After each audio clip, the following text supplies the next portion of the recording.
આવી અક્ષરધામથી અવનીમાં જે દેહધારી રહ્યા, આપ્યા સુખ અપાર ભક્તજનને દિલે ધરીને દયા. કીધા ચારુ ચરિત્ર ગાન કરવા જેને કરુણા કરી, વંદુ મંગલ મૂર્તિ ઉરધરી સર્વોપરી શ્રી હરિ. જેની સાધુ સુહાસ આજ જગમાં શ્રીજી સ્વરૂપે દિશે, ધર્મ જ્ઞાન વૈરાગ્ય ભક્તિ મહિમા એક એકથી શ્રેષ્ઠ છે. બોલે બોલે અમોલ શબ્દ મધુરા સાક્ષાત સુધાતો જરે, એવા સ્વામી હરિપ્રસાદ વિભુને સ્નેહે નમી સૌતરે. જેના દિવ્ય સુદિવ્ય જે ચરિત્રમાં વિલસી હરિ તો રહ્યા, સંબંધે થઈ શૂન્ય જે વિચરતા દાસત્વ ધારી રહ્યા. આપે અક્ષર સુખ ભક્તજનને સુહૃદ બની સર્વદા, એવા સ્વામી પ્રબોધ દાસ ગુરુને ભૂલકા સહુ સેવતા.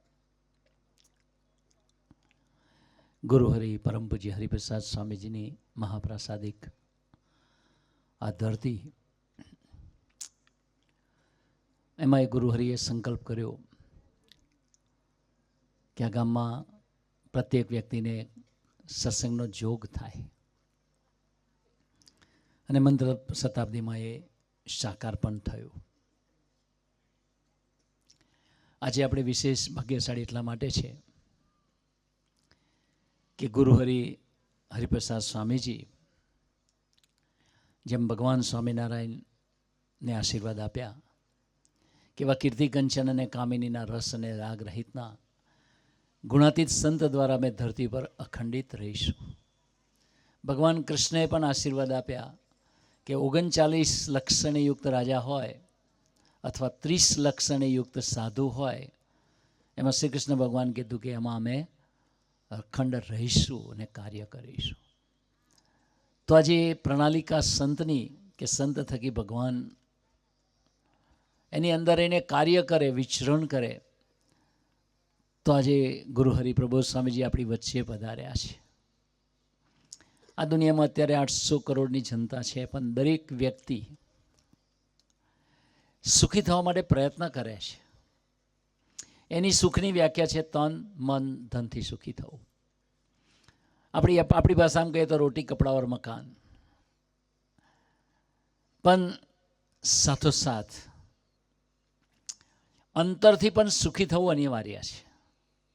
આત્માથી સુખી થવું પણ અનિવાર્ય છે. રોટી કપડા ઓર મકાન તો બધાને મળી જાય, પણ એની અંદર પ્રારબ્ધનું પ્રાધાન્ય છે. ભગવાન સ્વામિનારાયણ વખતે 2 યુવાન દીકરાઓએ આત્મહત્યા કરવાનું નક્કી કર્યું. આજે આપણને સૌને ખબર છે કે આપણા દેશની અંદર કેટલા બધા ખેડૂતો આત્મહત્યા કરે છે. તો 2 દીકરાઓને આત્મહત્યા કરવાનું નક્કી કર્યું એમની જાતે. પછી ઘણા લોકોએ સમજાયા હોય સ્વાભાવિક રીતે. પછી એને પૂછ્યું કે શું કામ આત્મહત્યા કરવી છે? ત્યારે એક દીકરાએ કીધું કે મને કામ કરવું છે. એ જમાનામાં ઇન્ડસ્ટ્રીયલાઇઝેશન કે કોમર્શિયલાઇઝેશન કે કશું હતું જ નહીં, કે ભાઈ મહેનત મજૂરી કરીને ખેતીવાડી કરીને કંઈ પણ કરીને જો ગુજરાન ચલાવવું, એવો સમય હતો. તો કામ ધંધો ના મળે તો એનું જીવન નિર્વાહ કેવી રીતે થાય? એટલે એને કહ્યું કે હું કામ શોધું છું પણ મળતું નથી, એટલે આમેય ભૂખે મરું છું, એના કરતાં એકી સાથે મરી જવું. બીજાને પૂછ્યું તને શું પ્રશ્ન છે? ત્યારે એને કહ્યું કે ભાઈ મને એવો અસાધ્ય રોગ થયો છે, એટલે શરીર ગળતું ગયું છે, હવે ખાલી હાડકાં બચ્યા છે. તો શરીર એટલું બધું તકલીફ આપે છે યુવાન અવસ્થાને વિશે પણ, જેને કરીને મારાથી સહન નથી થતું. હવે એના કરતાં હું પણ મારા જીવનને ટૂંકાવી નાખું. એ બંને જણાને એક નાનકડું ગામ હશે હવું જ રસ્તાનું, એમ બધા એ સમજાય પણ બિચારા નહીં સમજ્યા, કારણ કે એટલું બધું ડિપ્રેશન આવ્યું હતું. આજે લંડનની ધરતી ઉપર કેટલું બધા એડવાન્સ કન્ટ્રીઝ કહેવાય, તો કેટલા દુનિયામાં કેટલા બધા દેશો પર એમને રાજ કર્યું. પણ આજે એ 7 કરોડની જનતા છે યુકેની, એની અંદર એ લોકોએ એક મિનિસ્ટ્રી ખોલવી પડી ડિપ્રેશન માટે અને સ્ટ્રેસ માટે. 90 લાખથી 1 કરોડ માણસોને ડિપ્રેશન છે એ બ્રિટન જેવી ધરતીમાં. તો એના માટે મિનિસ્ટ્રી ખોલીને એની સાર સંભાળ લેવા માટે પ્રયત્ન કરી રહ્યા છે. તો એવું નથી કે લંડનમાં રહીએ તો જ સુખી હોઈએ, ત્યાં રહીએ તો પણ મનથી દુઃખી હોય તો દુઃખી જ કહેવાય. ડિપ્રેશન શેના માટે? સુસાઇડિંગ થોટ્સ કહેતા કે આત્મહત્યાના વિચારો કેમ? તો ત્યાં આગળ ભગવાનને મોટા પુરુષ જોઈએ. એટલે એ દીકરાઓ સમજાવતા ન સમજ્યા. પછી કોઈકે કીધું કે ખબર સમાચાર મળ્યા કે સ્વામિનારાયણ ભગવાન આવવાના છે. તો પેલા દીકરાઓને કહ્યું કે સત્સંગી કોઈ કીધું કે ભાઈ મહારાજ પધારે છે તો તું આશીર્વાદ તો લો. પેલા લોકો કીધું સારું, ક્યારે આવે છે? તો કે કાલે જ. તો કે સારું, તો હવે તો કે 2 દિવસ પછીનો પ્રોગ્રામ કરીશું મરવાનો. સ્વામિનારાયણ ભગવાનના દર્શન તો કરી લઈએ આશીર્વાદ લઈને. મહારાજ પધારે એટલે મહારાજની પાસે બંને દીકરાઓને લઈ ગયા. બંને દીકરાઓ રડવા લાગ્યા. ભગવાન સ્વામિનારાયણે પૂછ્યું કે કેમ રડો છો? ત્યારે એક દીકરાએ કીધું કે મહારાજ કામ શોધું છું પણ કામ નથી મળતું. 2 ટાઈમ મને રોટલા બી પૂરા નથી મળતા, તો હવે જીવીને મતલબ નથી લાગતો. બીજાને પૂછ્યું તને? તો કે મને અસાધ્ય રોગ થયો છે અને શરીર ગળતું જાય છે. માની લઈએ કે તે વખતે જે અસાધ્ય રોગ હશે ને એક ટીબી હશે. ટીબી હમણાં 30-40 વર્ષથી ક્યોર થાય છે. પહેલાં ક્યોરેબલ નહોતો, ડૉક્ટર બેઠા છે. તો ટીબી થાય એટલે ક્ષય રોગ. ક્ષય એટલે શરીર ક્ષીણ થતું જાય અને માણસ મરી પણ જાય. ત્યારે ભગવાન સ્વામિનારાયણે કીધું કે અમારું વચન માનશો? તો કે શું? તો કે તમે આ રસ્તાનું મંદિર, આ ગામ છે ને, તો અહીંયા ઠાકોરજીની મૂર્તિ પધરાયેલી છે, નાનકડું મંદિર છે, દરેક ગામમાં હોય. તો અહીંયા ઠાકોરજી પાસે બેસીને ભજન કરશો બંને જણા? તો કે મહારાજ કેટલું કરવાનું? મહારાજ કે થાય એટલું કરજો. તો કે આમ તો નવરાત છીએ, કરીશું જેટલું થાય એટલું. બીજું કીધું મહારાજે કે અહીંયા સંતો આવે છે, આ સુજ્ઞય સ્વામી જેમ ગોરેલને બધા આવે છે, સીજી સ્વામી, સુજ્ઞય સ્વામી. તો આ વિસ્તારમાં જેમ સંતો પ્રભુ સ્વામીજી રાખ્યા છે એમ સંતો ક્યાં મુક્તાનંદ સ્વામી, બ્રહ્માનંદ સ્વામી, ગોપાનંદ સ્વામી બધા આ રસ્તેથી આવે જાય છે. તો જ્યારે સંતો આવે ને ત્યારે સમાગમનો લાભ લેજો. કેટલી સિમ્પલ વાત. પછી ભગવાન સ્વામિનારાયણે કીધું કે જાઓ, આપઘાત નહીં કરવો પડે, તને કામ મળી જશે અને તને એવી વનસ્પતિ મળી જશે, તારો રોગ ટળી જશે 3 જ મહિનાની અંદર. તે બંને દીકરાઓએ ભજન શરૂ કર્યું, સંતોનો લાભ લેવાનું શરૂ કર્યું. ઓલાને કોઈક વનસ્પતિની દવા મળી ગઈ અને ઓલાને કંઈક કામ મળી ગયું. બંને જણાનું આપઘાત કરવાનું પાછું ગયું. તો ભગવાન સ્વામિનારાયણે એક સિદ્ધાંત આપ્યો કે ભગવાનનો અનન્ય આશરો અને સંતનો સમાગમ, આ 2 વસ્તુ જેના બી જીવનમાં હશે એના જીવનમાં સર્વ પ્રકારના સમાધાન થશે. સ્વામિનારાયણ ભગવાને આશીર્વાદ આપ્યા, કૃષ્ણ ભગવાને પણ આશીર્વાદ આપ્યા, ન મે ભક્ત પ્રણશ્યતિ, મારા ભક્તનો કોઈ દિવસ નાશ ન થાવ. તો આપણને ખબર છે કે કર્ણના સારથી શલ્ય હતા અને અર્જુનના સારથી કિશન હતા, ભગવાન કૃષ્ણ. બંને જણા પોતપોતાના રથમાં ડાયલોગિંગ કરે છે. ત્યારે કર્ણએ મહારાજા શલ્યને પૂછ્યું કે બાણ જો મારી છાતી પર આવશે તો? અર્જુન છે સામે, આમ તો લડી શકે એવો નથી મારી સામે, પણ બાણ આવશે તો? ત્યારે મહારાજા શલ્યએ કીધું કે ચિંતા ના કરશો, જ્યાંથી બાણ આવશે એની વિરુદ્ધ દિશામાં હું રથને લઈ જઈશ, પણ તને નહીં વાગવા દઉં. સેમ ક્વેશ્ચન અર્જુને કૃષ્ણ ભગવાનને પૂછ્યું કે પ્રભુ આ સામે કર્ણ છે અને બાણ આવશે તો હું શું કરીશ? કૃષ્ણ ભગવાન કે રથ આગો પાછો કરીશ, આમથી આવશે તો આમ લઈ જઈશ, આમથી આવશે તો આમ લઈશ, નીચેથી આવશે ઉપર, ઉપરથી નીચે, બધું કરીશ, પણ તને નહીં વાગવા દઉં. પછી મહારાજા શલ્યને ફરીથી પૂછ્યું કર્ણએ કે ભાઈ મને બાણ વાગશે તો તમે શું કરશો? તે મહારાજા શલ્ય કે વિશ્વાસ તું નથી રાખતો, પણ બાણ વાગશે તો હું તને શું કરીશ? તું ગવાઈશ તો કોઈ વૈદ્ય પાસે લઈ જઈશ. ના કે મને બાણ વાગે હું મરી જાઉં તો કે તું મરી જાય તો મારા બી બૈરા છોકરા છે અને મારું બી રાજકાજ છે, તો મારા રાજમાં જતો રહીશ, તો તારી સેવા કરવા આવ્યો. કૃષ્ણ ભગવાનને પૂછ્યું અર્જુને કે પ્રભુ બાણ વાગશે તો? કૃષ્ણ ભગવાન કે નહીં વાગવા દો બેટા, વિશ્વાસ રાખ. તો કે ના તો પણ વાગ્યું તો? ત્યારે કૃષ્ણ ભગવાને કીધું તારી છાતી પર જો બાણ આવશે એ પહેલાં હું નીચે જ બેઠો છું રથમાં, ઊભો થઈ અને એ બાણ મારી છાતી પર ઝીલી લઈશ, પણ તને નહીં વાગવા દો. તો આ ભગવાનનું કામ છે, પેલું મનુષ્યનું કામ. મહારાજે છેલ્લે જવાબ આપ્યો, મારા બહેરા છોકરાને મારું રાજકાજ છે તો હું ત્યાં જતો રહીશ. પણ કૃષ્ણ ભગવાને કીધું કે બાણ ઇટ મીન્સ મારું મૃત્યુ થશે, પણ મારા હરિભગતને હું દુઃખ આવવા દઈશ નહીં. તો ભગવાન સ્વામિનારાયણે બી આશીર્વાદ આપ્યા કે કરોડ વીછીની વેદના મને આવો, મારા હરિભગતને નહીં. તો આપણે તો ગામડામાં રહીએ છીએ, વીછી કડે તો કેવી હાલત થાય છે. પણ પ્રભુએ કીધું કરોડ વીછીની વેદના આવો, મારા હરિભગતને એક વીછીની વેદના ના આવો. કે સ્વામિનારાયણ ભગવાન વિસનગર હતા અને બપોરે સૂઈ ના શક્યા અને શરીર ઉછલ પાછલ થતું હતું અને શરીર પર લાલ ચાઠા પડી ગયા. ભગવાન સ્વામિનારાયણને ભગુજીને મૂળજી બ્રહ્મચારીએ પૂછ્યું, મહારાજ શું થાય છે તમને? કે તમને કોઈ વૈદ્યને બોલાવીએ, શું કરીએ? કંઈક દવા આપીએ, કંઈ વનસ્પતિ આપીએ, કંઈક ઈલાજ કરીએ, શું થાય છે? સ્વામિનારાયણ ભગવાન કે મારો ઈલાજ કોઈ નહીં કરી શકે. તો કે ના ના, મારો પ્રભુ છે શું? સ્વામિનારાયણ ભગવાન કે અત્યારે અમદાવાદની ધરતી ઉપર લોલંગર બાવાની જમાત, મુક્તાનંદ સ્વામી વગેરે પરમહંસોને ઢોર માર મારે છે, એ મારને હું મારા શરીર ઉપર લઉં છું. માર વાગતો તો અમદાવાદની ધરતી પર, અને શરીર ઉપર સોળ ઉઠતા હતા વિસનગરની ધરતી પર. 100-125 કિલોમીટરનું અંતર છે વચ્ચે. તો એ ભગવાનની કરુણા છે કે હરિપ્રસાદ ભગવાન સ્વામિનારાયણ કીધું કે એવા સંત થકી પ્રગટ રહીશ. તો ગુરુ હરિપ્રસાદ સ્વામીજીને મારી નજરે દેખેલું પ્રસંગને સામે જ. એક વખત બોમ્બેમાં સવારે બરોડા એક્સપ્રેસમાં 3:30-4 આવે બોરીવલી સ્ટેશને ટ્રેન. સ્વામીજી એમાં જ આવતા, અને સ્વામીજી પધાર્યા તો સેવકોએ કીધું કે ગાડી રોકજો, સ્વામીજીને ઉતરવામાં તકલીફ થશે. તો કોઈ દોડીને ડ્રાઈવરને કીધું એન્જિનના કે ભાઈ ઊભી રાખજે, મારા ગુરુજી ઉતરે પછી. પણ સ્વામીજીને ટીંગાટોળી કરીને ઉતારવા પડ્યા. પછી ખબર પડી, પછી તો ઉતારે લઈ ગયા. પછી સ્વામીજીને બધાને પૂછ્યું સેવકોને શું થયું. સ્વામી કે મારું નાના છોકરાના જેવું કામ. તે કે વડોદરાના સ્ટેશન ઉપર 2-3 પગથિયા સાથે ચડવા ગયો ને, એમાં મારા પગની નસ તૂટી ગઈ નીચે, ઢીચણની નીચેની, એટલે બ્લીડિંગ થઈ ગયું. તો સ્વામીજી પોતાના વિલ પાવરથી ટ્રેનમાં તો બેસી ગયા, કારણ કે 1 નંબરના પ્લેટફોર્મ પર જ બરોડા એક્સપ્રેસ આવે.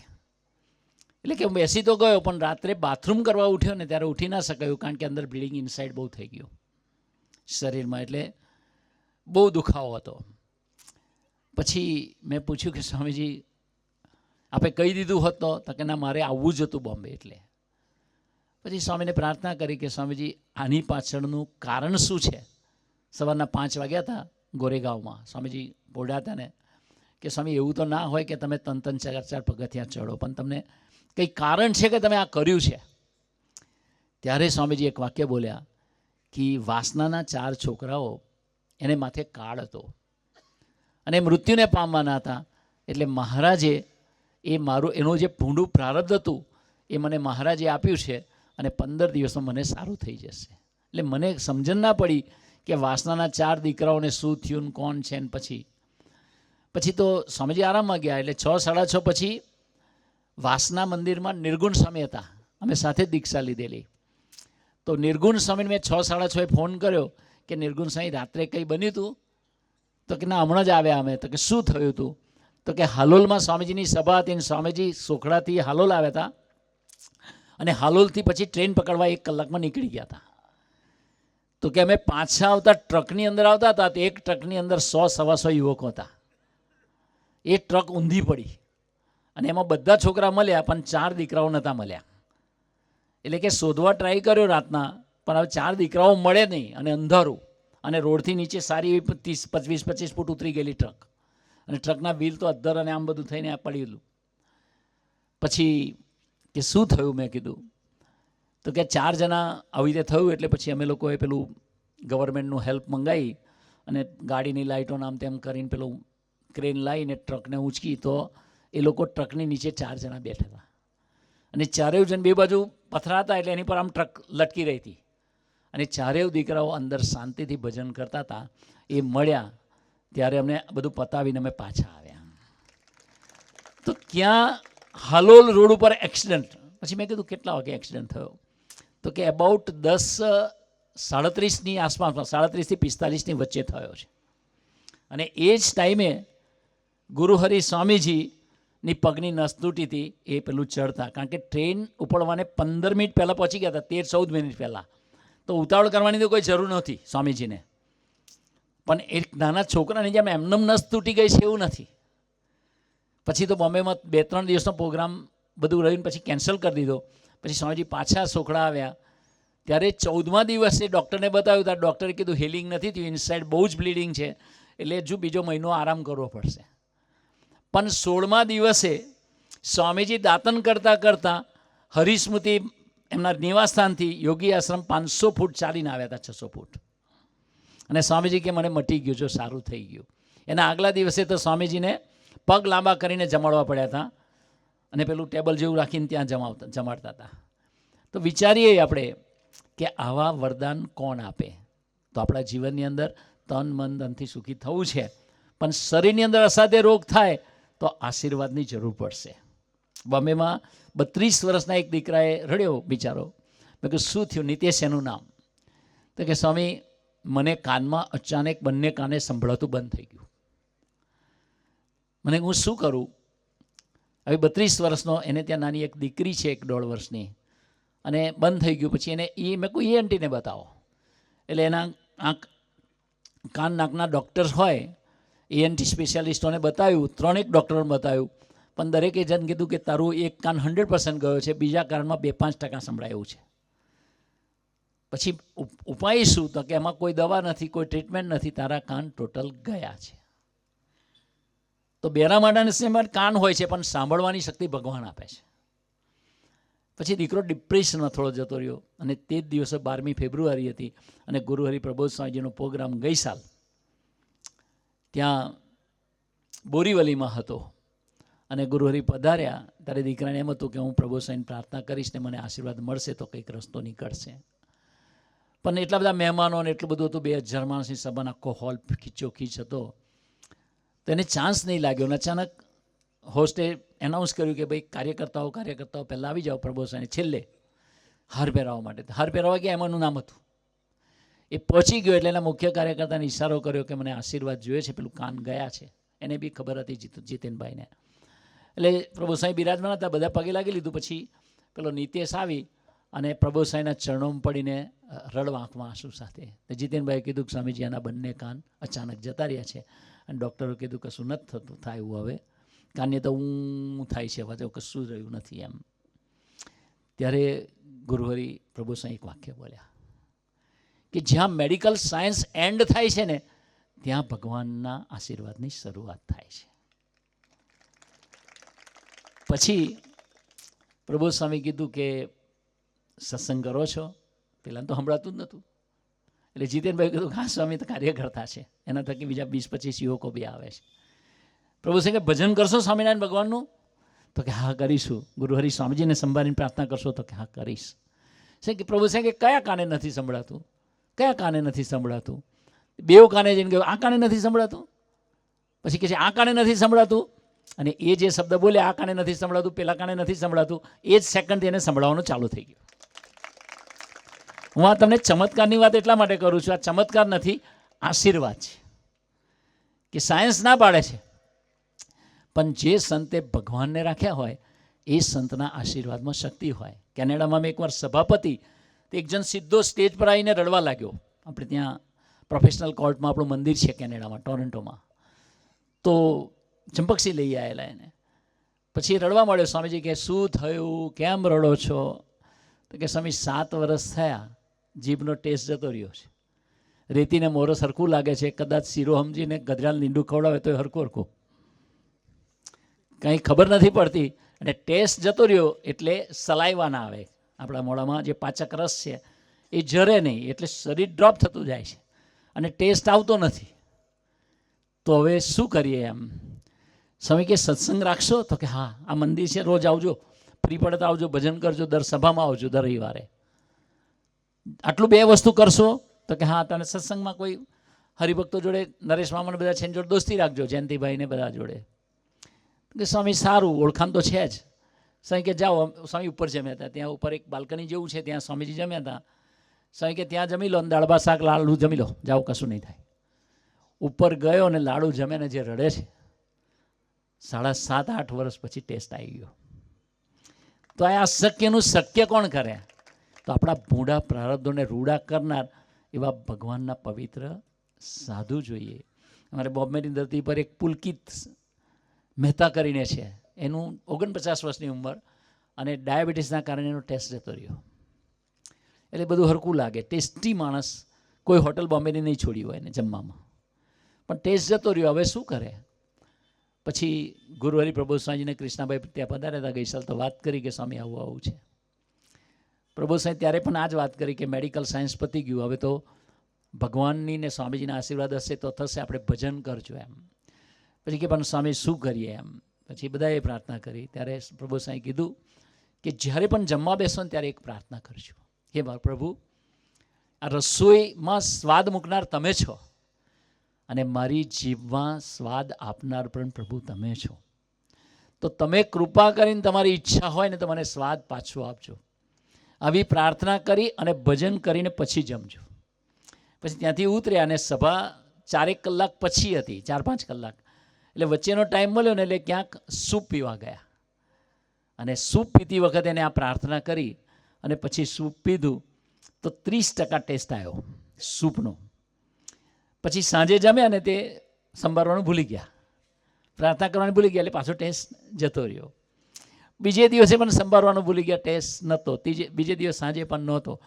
ત્રીજે દિવસે ગુરુવારીની સભા દહીસરમાં હતી અને દહીસરમાં જ્યાં થાળ હતો ત્યાં એને વિચાર આવ્યો કે હું 2 દિવસ પ્રભુ સાંઈની આજ્ઞા ના પાડી, એટલે પેલા સૂપમાં તો થોડો આવ્યો હતો પણ આમાં નથી થતો. પણ વર્ષો પહેલાં જામનગરની અંદર એક મલ્ટીમિલિયનર બારદાનવાલા શેઠ, એના કુટુંબના એક દીકરાનો ટેસ્ટ જતો રહ્યો અને યોગીજી મહારાજે આશીર્વાદ આપીને ટેસ્ટ આપ્યો તો પ્રસાદ આપીને. એટલે એને સંકલ્પ ઉઠ્યો કે ગુરુહરિ પ્રબોધ સ્વામીજીનો પ્રસાદ જો મને મળી જાય, હમણાં જમે છે તો મારું કામ થઈ જાય. પણ આ તો કેવું, છેતરા એવા નથી. કૃષ્ણ ભગવાને પેલા બ્રહ્માજી માછલું થઈને આવ્યા ને તો કૃષ્ણ ભગવાને હાથ ધોવા ગયા જ નહીં પાણીમાં, દરિયામાં, ધૂળથી હાથ ધોઈ નાખ્યા. એટલે ભગવાનની ઈચ્છા હોય એમ થાય. હવે એમને એક દાણો છોડેલો જ નહીં પ્રસાદમાં. હવે આને પ્રસાદ જોઈતો હતો કારણ કે ટેસ્ટ જોઈતો હતો, કશું નહોતું. પણ પેલું હાથ ધોયેલું પાણી હતું ને, અને રસોડામાં એમના વાઈફ બી સેવામાં જ હતા. એટલે એને કીધું કે આ પ્રભુ સાંઈ તો કંઈ પ્રસાદ છોડ્યો નહીં, કે હવે મને ફરી ક્યારે તક મળશે એમ. તેના વાઈફ કે તમે અંદર એક દાણો જ નહોતો, પણ હાથ ધોયેલું પાણી હતું ને, તો કે એ પણ પ્રસાદ જ કહેવાય ને, કે તો કે આ તમે લઈ લ્યો સ્વામીને સંભાળીને. અને પછી સંભાળીને પ્રાર્થના કરીને પ્રસાદ લીધો અને પછી જમવાનું શરૂ કર્યું. હે મહારાજ, ટેસ્ટ મૂકનાર બી તમે છે અને રસોઈની અંદર ટેસ્ટ મૂકેલો બી તમે છે અને મારી જીભમાં મૂકેલો છે. તો કે તે દિવસથી પાછો ટેસ્ટ આવી ગયો, અત્યાર સુધી કોઈ પ્રોબ્લેમ થયો નથી. વાત વધારે નથી કરવી, પણ આપણા જીવનની અંદર એવા પ્રારબ્ધો હોય જેને લઈને આપણે મહેનત કરીએ ને તોય પૈસા ના મળે. આપણા પ્રારબ્ધો એવા હોય કે આપણે કશું ના કર્યું હોય તોય રોગ આવે.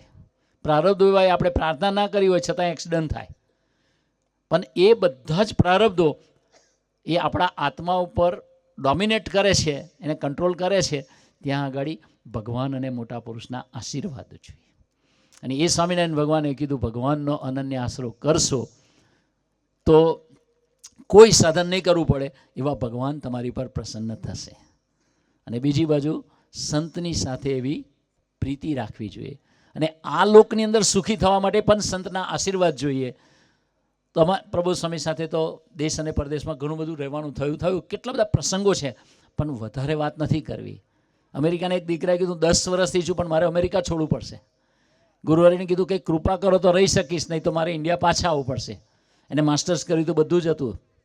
પણ પ્રભુ સાંઈ પછી રડ્યો એટલે પ્રાર્થના કરી સાંઈ કે જાઓ આપણે અમેરિકા છોડવું નહીં પડે. પણ લીગલી કશું થાય એવું નહોતું, અશક્ય જ હતું. પણ ભગવાનની કૃપાથી પ્રભુ સાંઈ આશીર્વાદ આપ્યા. એ બધા જ કાગળીઓમાં પ્રવેશ થયો, બધું થયું. અને છેલ્લા દિવસે એનું નક્કી થઈ ગયું કે આ દિવસે જો સાંજે 5 વાગ્યા પહેલાં જો જવાબ આવી જશે તો આપણે રહેવાનું, નહીં તો ઇન્ડિયા ભેગા થવાનું. તો બપોરે 1:30 વાગે નેગેટિવ જવાબ આવ્યો કે હવે કશું નહીં થાય, કારણ કે એની એપ્લિકેશન USCSIએ રિજેક્ટ કરી દીધી, અમેરિકન ઇમિગ્રેશને.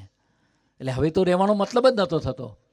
એટલે પછી મને થયું કે હવે પ્રભુ સ્વામી તો કીધું, અને એને વિશ્વાસ નહોતો એટલે સાથે જ રહેલો હતો કે ભાઈ 21 તારીખે પ્રભુ સ્વામી છે તો જુલાઈના દિવસે તો આશીર્વાદ મળી જાય, સાથે ને સાથે રહો. એટલે મેં કહું મને કે હવે શું કરું? મેં કહું હું ભજન કરું છું, તમે કરો છો, પ્રભુ સ્વામી આશીર્વાદ બી આપ્યા છે, હવે શું કરશું? મેં કહું પ્રભુ સાંઈ જ છે ને, દાદરો ઉતરે છે ડૉક્ટર દીપના ઘરેથી, અને ત્યાં આગળ અમે ઊભા રહ્યા. અને પ્રભુ સાંઈનું કહેવાની વાત કરું છું કે આ છોકરાનું રિજેક્ટ થયું. પ્રભુ સાંઈ કે ધૂન કરો, સમનારાયણ સમનારાયણ સમનારાયણ સમનારાયણ. તે ધૂન કરતાં કરતાં પ્રભુ સાંઈ ગાડી બેસી ગયા. પેલો કે મને કે હવે શું કરવાનું? મેં કહું ધૂન. પછી અમે ધૂન કરી અને ધૂન કરી. ભાઈ મારો તો ટાઈમ થયેલો, સૂઈ ગયો બપોરે 2:30 વાગે. પણ 4:30-5 વાગે જ્યારે ઉઠ્યો ત્યારે મને કીધું કે જે રિજેક્ટ થયેલી એપ્લિકેશન હતી કે 5 ને 5 બી થાય ને તો બી એને કન્ટ્રી છોડવાનો ઓર્ડર આવી જાય ઓટોમેટિક. મને એક્ઝેક્ટ 5માં 5 બાકીએ ફરીથી ઈમેલ આવ્યો કે ના ના, તારી એપ્લિકેશન રિસીવ કરીએ છીએ અને તારું H1 એપ્રુવડ કરીએ છીએ. તો આ છે આશીર્વાદ, આ લોકની વાત. અને છેલ્લી વાત કે આ લોકમાં સુખી થવા માટે પણ આવા સંતના આશીર્વાદ જોઈએ. આપણે ભાગ્યશાળી છીએ કે એમને કોઈ સ્વાર્થ નથી, કોઈ કરતાં કોઈ સ્વાર્થ નહીં, એના જીવનમાં કોઈ અપેક્ષા નહીં, કોઈ મારું તારું નહીં, કોઈ વેરઝેર નહીં, કોઈ પણ પ્રકારની અપેક્ષા કોઈની પાસે નહીં. એ કેવળ ભગવાનની મૂર્તિના સુખે સુખ્યા છે. ગુરુહરિ સ્વામીજીને મહારાજ ભગવાન સ્વામિનારાયણને સંભાળીને એ નિરંતર ભજન કરે છે, નિરંતર એ જ દુનિયામાં રહે છે. પણ ભગવાન અને મોટા પુરુષ એ કલ્યાણનો માર્ગ ધરતી પર સંત થકી પ્રગટ રાખ્યો છે. તો સ્વામિનારાયણ ભગવાને છેલ્લા એક વરદાન આપ્યું કે મારા જનને અંતકાળે દર્શન દઈને તેડી જઈશ. તો હમણાં અમદાવાદનો એક દીકરો છે દર્શન, પણ એ પરદેશમાં રહે છે. એટલે એના ફાધરે ફોન કર્યો કે બેટા દાદાની તબિયત હવે નાજુક થઈ ગઈ છે, તો દાદાની ઈચ્છા છે તું આવતો રહે, અને દાદાને તારું લગ્ન જોવાની ઈચ્છા છે તો તું વહેલો આવી જા, નહીં તો દાદા ધામમાં જતા રહેશે. એની અંતરની ઈચ્છા છેલ્લી છે. તો આ વાત કરતા હતા એના ફાધર. ત્યારે એના ગ્રાન્ડ મધર કહેતા દાદીએ ફોન લઈ લીધો અને કીધું દર્શન જોડે મને વાત કરવા દો. પછી દર્શનને કીધું બેટા તું આવી જા, પણ કે આ પહેલાં ગુરુહરિ હરિપ્રસાદ સ્વામીજી અને પ્રબોધ સ્વામીજી તારા દાદાને તેડવા આવ્યા હતા, અને તે વખતે હરિપ્રસાદ સ્વામીજી આવ્યા હતા ત્યારે પ્રબોધ સ્વામીની સાથે લઈને આવ્યા હતા. ત્યારે સ્વામીજી ધરતી પર ફિઝિકલી હતા. તો કે સ્વામીજી એવું કીધું કે ચાલો દાદા તમને હવે અમે તેડવા માટે આવ્યા છીએ, તો કે હવે તમે તૈયાર થઈ જાઓ. તો દાદાને હતું કે છોકરો પરણે પછી જવું એમ. સ્વામી કે છેલ્લી વખત કહું છું, આવવું હોય તો અત્યારે આવો. દાદા કીધું પણ છોકરાનું લગ્ન જોઈને જવું ને. ત્યારે સ્વામીજી કીધું તો પછી ફરી વખત આ સાધુ તેડવા આવશે. પ્રભુ સ્વામી દેખાડીને કીધું આ સાધુ તેડવા આવશે. પછી એ દીકરો અહીં આવ્યો. પછી એના દાદાને લઈને વ્હીલચેરમાં આવી પોઝિશનમાં એવી દર્શન કરવા લાયા. તો ભાવના તો એ હતી દાદાને કે ભાઈ એક્સટેન્શન મળે એનું લાઈફનું. તો પ્રભુ સ્વામી દર્શન કર્યા અને તરત જ દાદા બોલ્યા હવે કંઈ વાંધો નહીં આવે. પછી એના દીકરાને ને દીકરાના દીકરાએ દર્શને પૂછ્યું દાદાને કે દાદા તમે એવું કેમ બોલ્યા કે હવે વાંધો નહીં આવે? તો કે આ ગુરુહરિના આશીર્વાદ લીધા ને હવે 1 વર્ષ સુધી મને પછી તેડવા આવશે, મને કોઈ ચિંતા નથી. તો મહારાજનને અંત આવા બહુ બધા પ્રસંગો છે. કુણાલ કરીને અમે ગયા હતા શિકાગો, છેલ્લો પ્રસંગ. તો એને વાત કરી કે મારા ફાધર મરણ પથારીમાં હતા, કેન્સર હતું છેલ્લા સ્ટેજનું. પછી ઇન્ડિયા આવ્યા, અહીંયા શ્વાસનળીનું કેન્સર હતું. તો ઇન્ડિયા એને ટ્રીટમેન્ટ કરાવીને તો વધી ગઈ, કારણ કે બધું એ થયું. પછી પાછા અમેરિકા જતા રહ્યા. પણ એના દીકરાએ સંકલ્પ કરેલો એમ કે એના ફેમિલી આખા સંકલ્પ કર્યો કે ફાધરને જ્યારે પ્રભુ તેડવા આવે અને ધામમાં જાય દેહ મૂકે ત્યારે એના મમ્મી પણ હાજર હોવું જોઈએ, દીકરો પણ હાજર હોવો જોઈએ, દીકરી પણ હાજર હોવી જોઈએ, અને દીકરાની વાઈફ પણ હાજર હોવી જોઈએ. હવે સ્વામીજી વચ્ચે દેહ મૂકી દીધો. એટલે કે હવે હું કોને પ્રાર્થના કરું કે મને અંતકાળે મારા ફાધરને તેડી જાય? એટલે પછી બધા મંડળવાળાએ કીધું કે પ્રભુ સ્વામીજી છે ને, આપણે ગુરુહરિ મૂકીને ગયા છે સ્વામીજીએ પ્રભુ સ્વામીને. તો એને વાત કરીએ એમ. તો પ્રભુ સાંઈ કેનેડામાં હતા આ જ વર્ષે, આ વર્ષે જ. તો કેનેડામાં પ્રભુ સ્વામીજીને વાત કરી ફેસ ટાઈમ ઉપર કે પ્રભુ સ્વામી આવું છે. પ્રભુ સ્વામી કે પહેલાં ફાધરને તો પૂછો એને જવું છે કે નહીં, કારણ કે ઘણીવાર કાચું કપાઈ જાય. એને જવું ના હોય ને આપણે મોકલવા હોય. કારણ કે અમદાવાદની ધરતી પર મહાપૂજા કરતો હતો, મને પેલા ભગતે કીધું કે બાપુજી ધામમાં જાય હવે ધૂન કરો કે મહાપૂજામાં. એટલે મને ડાઉટ પડ્યો કે હવે એના બાપુજી તો અહીં દેખાતા નથી. મેં કહું તારા બાપુજી છે ક્યાં? તો કે આ તમારી આગળ બેઠા. હવે હાજા હમા મારી હાજરીમાં 2 લાડુ જમેલાય. હવે એને ધામમાં મોકલવાની ધૂન આપણે કરવાની. એટલે પછી મહાપૂજામાં એ ધૂન તો ના કરી, પછી એને પૂછ્યું કે તમે ધામમાં હું કામ બોલાતા, કે તું ઘર ગંદુ કરે છે, પછી એમ તેમ લવારો કરે છે. તો મેં કહું હવે તું તારી ઉંમર થશે ભગત, તારું એવું જ થશે, તો પછી તારા છોકરા તારું નહીં રાખે તો આવું શું કરાય એમ. એટલે પ્રભુ સાંઈ કીધું એને પૂછી જો ફાધરને. પછી ફાધરને ચાલુ ફોન નાખીને જ પૂછ્યું પ્રભુ સાંઈજીને કે પ્રભુ સાંઈ ફાધરને વાત કરાવી. એમને પણ દર્શન તો કરેલા જ હતા. તો એને કીધું કે હા સ્વામી, મને તમે ગોદમાં લઈ જાઓ, અક્ષરધામમાં બેસાડો. પ્રભુ સાંઈ કે સારું સારું. સ્વામીજીને સંભાળીને પ્રાર્થના કરજો. પ્રભુ સાંઈની સ્ટાન્ડર્ડ આવા ધામમાં જવાનીની પ્રાર્થના જ કે છે, હે સ્વામીજી હવે મને તમારી ગોદમાં બેસાડી દો, આવી પ્રાર્થના કરીને ધૂન કરજો. આવું સ્ટાન્ડર્ડ બધાને કહે છે, કારણ કે આ છેલ્લા અઠવાડિયામાં 4 કેસ એવા જોયા. અને બેસાડી દેશે તો એને કે આવી પ્રાર્થના કરજો, 3 દિવસમાં મહારાજ તેડી જશે. હવે બન્યું હતું કે એની વાઈફ તો ઇન્ડિયા હતી પેલાની, કુણાલની. એટલે આ એક સંકલ્પ અધૂરો રહેતો હતો. પણ 3 દિવસ પૂરા થયા તો રાતના 2 વાગે પેલા દીકરાએ વાત કરતા હતા કે આવી રીતે પ્રભુ સાંઈ આશીર્વાદ આપ્યા, 3 દિવસ પૂરા થઈ ગયા, હવે બાપુજીને એ થશે એમ. એ ટાઈમે પેલાની વાઈફનો ઇન્ડિયાથી ફોન આવ્યો અને ફેસ ટાઈમ ઉપર. ત્યારે બધા ધૂન કરતા હતા. તો દાદા જોડે વાત કરાવી, ફાધર જોડે. એના બેન બી હતા, એના મમ્મી પણ હતા અને પોતે પણ હતા, અને વાઈફ ઇન્ડિયાથી ફેસ ટાઈમ પર વાતચીત કરતા હતા. એટલામાં કુણાલના પપ્પાએ, કુણાલ આમ ઢીચણ પર બેઠો હતો, એને ખસેડ્યો, આમ ખાસ કે તો કે પપ્પા ધક્કો કેમ મારો છે, શું છે? તો કે સ્વામીજી અને પ્રભુ સાંઈ મને તેડવાયા છે અને તું વચ્ચે આડો આવે છે, તું ખસ, અને હું હવે ધામમાં જાઉં છું. અને આવું બોલીને એને દેહ મૂકી દીધો. મીન્સ આ લોકમાં બી પ્રભુએ સુખી કર્યા અને અંતકાળે દર્શન દઈને આત્માને અક્ષરધામમાં બેસાડ્યા. તો આપણે ભાગ્યશાળી છીએ, એવા ગુરુહરિ આપણી વચ્ચે પધાર્યા છે. સ્વામિનારાયણ ભગવાનની પ્રણાલિકા પ્રમાણે એવા ગુણાતીત સંત આજે થકી ભગવાન પ્રગટ છે અને ગુરુહરિ આપણી વચ્ચે પધાર્યા છે. તો આપણે પણ ભગવાનનો અનન્ય આશરો કરીએ, સંતો સાથે પ્રીતિ કરીએ અને ગુરુહરિનું સેવન કરતાં કરતાં આલોકમાં પણ સુખી થઈએ અને એ આપણને સુખી કરે અને અંતકાળે અક્ષરધામમાં ભગવાનની ગોદમાં પણ બેસાડી દે. એ જ એમના ચરણોમાં પ્રાર્થના. સહજાનંદ સ્વામી મહારાજ.